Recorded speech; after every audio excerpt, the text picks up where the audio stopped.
We have reports that Israel is moving troops into place for the invasion of Lebanon. We're not talking about small numbers of troops either. We're talking about a major division has been moved up north to the Lebanese border. We got Cuba out there cutting the bread ration out there. We got the natural gas pipeline explosion in Texas. Looks like more and more it may not have been an accident, may have been an actual attempt at sabotage. We have flooding impacting European harvests as food is disappearing from store shelves. Let's get into it. Welcome to the Poplar Report. I'm Steve Poplar. I'm an accountant by trade, and these are your updates that you guys are sending in. I am in Amsterdam, which is ground zero for the farmer revolution out there. They have pushed back on the green regulations, trying to shut down a lot of the farms inside the Netherlands, as well as this is an interesting place for other reasons too. This is the birthplace of capitalism. This is where the first, the Dutch East India Company was the first public corporation, publicly owned corporation. The first stock market took place here. We got the tulip bubble that took place here. We got lots of important, interesting things that happened here. Let's jump into it. Before we do, we want to thank our sponsor, Genesis Gold Group. If you have a retirement account, folks, if you're in the US or Canada and you want to get your retirement out of stocks, out of capitalism, into gold, silver, or platinum, Jonathan and his team would love to talk with you, answer your questions, and see if it's a good fit for you. There'll be a link at the end of the video for you to find out more. All right, the 98th Division of the Israeli Defense Force, which is about 10,000 to 20,000 soldiers at this point. They're basically paratroopers for the Israeli Defense Force. They had joined the 36th Division up in the north of Israel as the invasion of Lebanon now seems almost inevitable. Word on the street is that Netanyahu has gotten the green light and permission from the Israeli War Cabinet to conduct that operation to the Litani River. That is what they're talking about, is the very little south part of Israel. They want to create a buffer zone between Israel and Lebanon that is demilitarized and doesn't have any kind of missiles or anything like that in there. The UN has not batted an eye at that. They've immediately passed a resolution demanding not only that they not do that, but that Israel pull out all of its troops from any of the Palestinian areas within 12 months. So no ongoing occupation. The UN has passed that resolution. Now, I don't think Israel's going to follow that resolution. Israel has flaunted many previous UN resolutions, but that is also happening out there as well. Lola just kind of shared with us, this is from Reuters, a major news source out there, that Cuba has slashed the daily bread ration as ingredients run thin. So they've gone from 80 grams of bread per day down to 60 grams of bread per day. That's basically down to 2.1 ounces. We're talking about a very little small little loaf, not even a loaf, like a cookie. A bread piece the size of a cookie is the daily bread ration that is now being given to Cubans. And just to give you an idea too here about many of the Cubans out there are making something to the tune of $15 per month. So if they're working a government job or a teacher or something like that, $15 per month is what they're living on. So they need these bread rations, they need these food rations in order to survive. Things that are rationed are like pork, chicken, bread, cleaning supplies. All these things are rationed. Basically, you can, if you have the money, you can go buy more. But if you want the very low subsidized prices, that is what something that somebody who is on a government pension or something like that can afford. You need these ration cards. D-Freak says, I got my papers here with all your printouts, but the wind is making it difficult. D-Freak says, remember that several countries have had extreme flooding, and this is the window of time for some harvesting and some planting. Spain, France, Germany, Poland, and many others plus Middle Eastern countries. Ukraine isn't able to produce much due to the conflict there, right? And Russia and China and India have been severely limited their exports of food. China, of course, exports no food whatsoever. India has limited their exports of food. They've been having some issues in India with their grain harvest, particularly, and word is out that China is having real issues with their rice as well as grain harvests. They have a lot of flooding, and then they also have some droughts in other areas. It's either too much water or not enough water in different places, but we're seeing a major impact out there on food production for sure.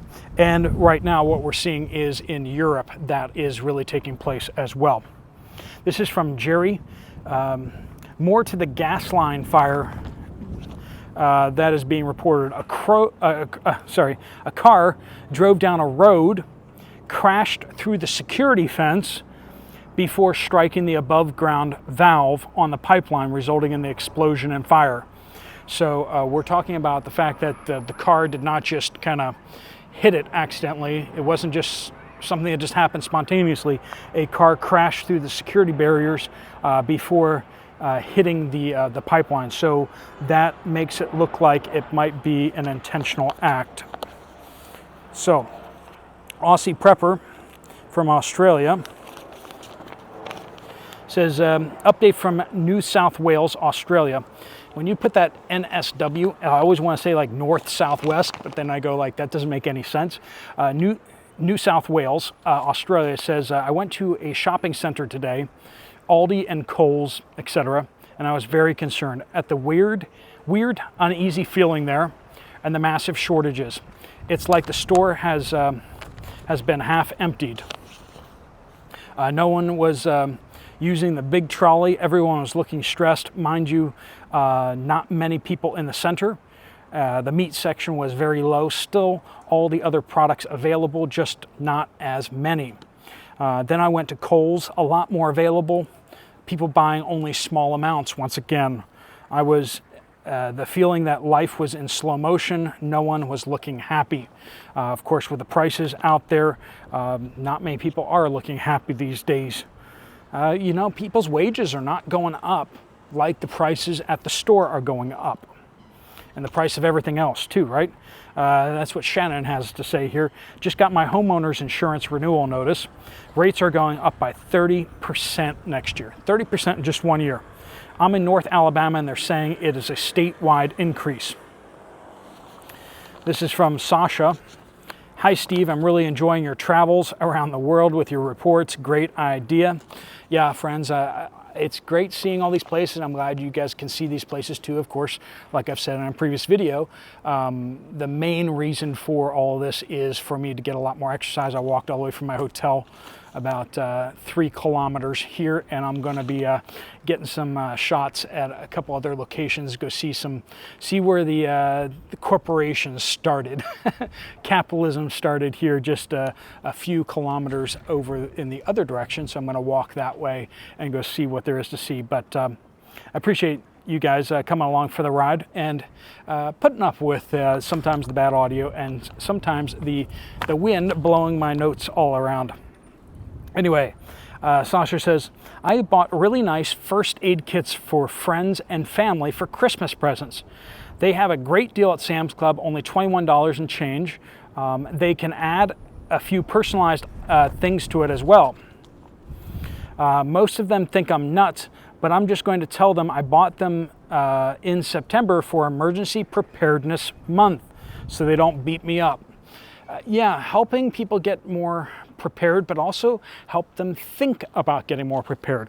One other option out there, which is something I've done, is everyone should have a medical kit inside their car. A medical kit and an emergency kit. They should have reflectors or flares or something in their car in case the car breaks down on a busy highway so that they don't get hit and, offed. Make sure that they have the opportunity, they have medical tourniquets and bandages and stuff like that. But yeah, September is National Emergency Preparedness Month, so use as an excuse if you can to get things for people, or even when you give them their gift at Christmas time, tell them that's when you bought it, right? They got a great deal. Sometimes that's helpful to tell people, it was just such a great deal. I just thought of you and I just want you to be safe and everything like that. Young people will just get all huffy and they'll be like, oh, that's just so stupid. But they may put it in their car anyway, or in their house. Lynn says, West Virginia, local grocery store, shop and save. Hamburger is light. Egg section smaller than it used to be. Generic and store brand products slowly disappearing. However, most canned goods well stocked, but higher prices may be well stocked because people are being more selective in what they purchase. Drought is horrible. Nicholas County has a water emergency, encouraging people to conserve in that area. They're bringing in tankers now of water for the people, and bottled water, of course, too. Water state of emergency for the state. 11 counties with USDA drought disaster designations now. 11 counties across the U.S. Gardens are bad for the most part. Good luck. God bless and keep on surviving. This is from Sherry.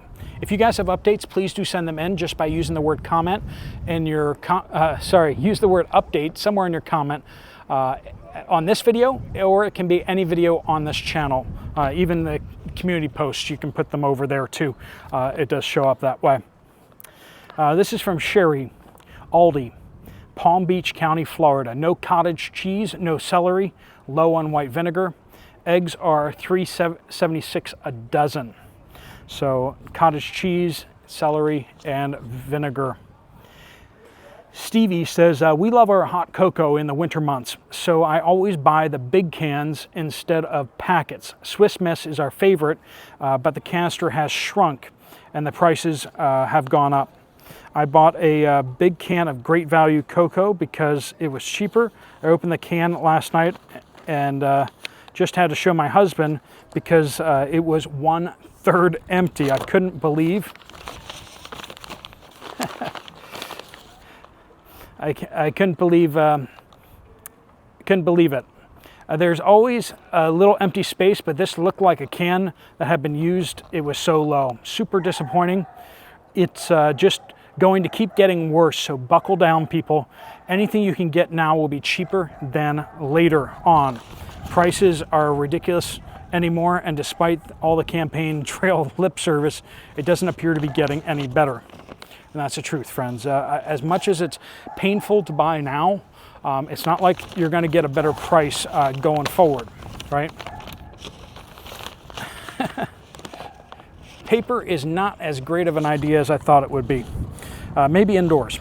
Madam K says, have every receipt for groceries since 2020. Most everything has gone up 60%. Is that what you guys are seeing out there too? I think if you look at the prices, you'll see that very same thing. Joe says, update, our Walmart had no vinegar at all, upstate New York. Ark says, upstate South Carolina, my power is Duke Energy. My electric bill has been consistently $200 to $500 per month for the last 2 years. I even moved to a different county and my energy bill remained the same. My bill is now $460 for the upcoming month. No reason provided when I reached out to Duke. But we're seeing electricity prices, of course, going through the roof out there.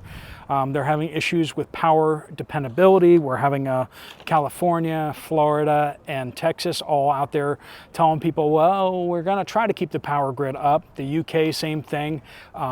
These grids are not as dependable as they should be. Mr. Midnight, Matt, says, St. Louis, Missouri, Dollar Tree experiencing a severe shortage of bags. Had a handwritten sign posted at the checkout, asked everyone to use them as sparingly as possible. And I've also been noticing that a lot of businesses are short on having dollar bills available and have signage posted asking them for the public. So looking for dollar bills, looking for plastic bags.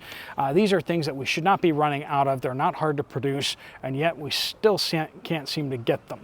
Well, friends, Before we hang up, I am in a very special location, which we'll be talking about this afternoon, but just around the corner, the other way, we are just about half a block away from the Dutch Resistance Museum. So we'll be talking about some of the lessons that we can learn from the Dutch resistance to the occupation in World War II, where the people in the Netherlands fought back in every way that they possibly could, and some chose not to. There's a lot of parallels, a lot of lessons to be learned. Hopefully we can gather some of that information. I've learned some very important things that I've taken a bunch of notes, and I think that you'll find them to be enlightening and thoughts that you haven't heard probably, or you haven't heard it put in such a way from other people inside the preparedness space. These are lessons drawn directly from history and from people who have lived through very dark times. All right, friends, I'm so glad that you're joining with us on this journey. Here in beautiful Amsterdam, we actually see the sun, so it's a lot better than Finland and some of the other places where it's gray and cold. It's nice and warm here. I'm so glad about that. The journey continues on, and I want you to buckle down because we're going to be addressing some difficult places. You'll notice that I have a little bit of an interest in World War II, and one of those reasons is because my grandfather was in the 82nd Airborne during World War II. And this is, we're going to be going and visiting some battlefield sites in the coming days. We're going to be going to the Battle of the Bulge in Bastogne, where my grandfather fought. And we're also going to be going eventually out to Normandy to go see the beaches and the places where the paratroopers fought on D-Day. So this is hopefully going to be something special for you guys. I've never been to these locations myself, and given my grandfather's involvement with that, he never talked about it at all. And so we're still even just trying to piece together what unit he was actually part of and everything, because he just was so adamant about not discussing any of that with us, his family. So, all right, friends, we got some exciting things ahead in store. Hopefully you guys will stick around. Hopefully we'll learn some lessons together, some thoughts that will help make us better people and help us make better decisions going forward. Thanks so much for joining with us. If you want to check out another video from this channel, there's a link right up there. If you want to get some more information from Genesis Gold, there's a link right there. I'll see you over there, or I'll see you guys later. Steve Poplar of the Poplar Report, out.